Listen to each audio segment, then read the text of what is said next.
Hello, I'm David Chaston, standing in for Bernard Hickey today with 90 at 9, brought to you in association with the Bank of New Zealand. This is where you get everything you need to know in 90 seconds at 9 o'clock, starting now with news that Colonel Gaddafi is finally dead, killed by fighters in his hometown of Sirte. Rebuilding Libya from the ground up will be a huge challenge, and it seems doubtful many countries will put their hand up to help. There is a growing fatigue in the West for new international assistance these days, despite the urgency of the need.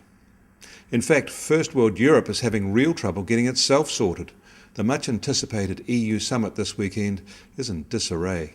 The big decisions are unlikely to emerge from it. In fact, there are reports the Europeans are preparing a second summit on October the 26th, or possibly earlier. Basically, the German plan doesn't have French support, and the French plan doesn't have German support.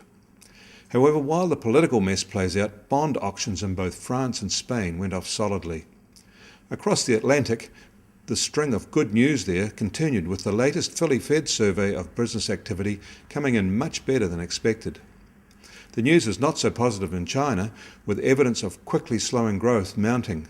Iron ore imports are down sharply, and that will affect Australia and soon afterwards us. Our exchange rate with Australia is weakening in response, and that will help stabilise our export advantage into our trans-Tasman neighbour.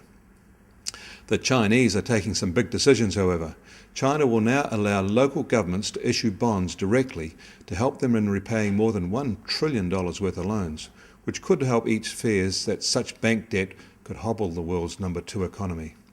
But because most of that bank debt is held by state-owned banks, this will be a massive transfer of liabilities from the Chinese government to local and international bond investors.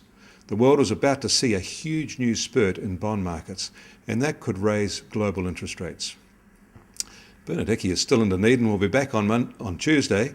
I'm David Chaston, and that was 90 at 9, brought to you in association with the Bank of New Zealand. And finally, of course, all our attention will be on Eden Park on Sunday. Go the mighty All Blacks.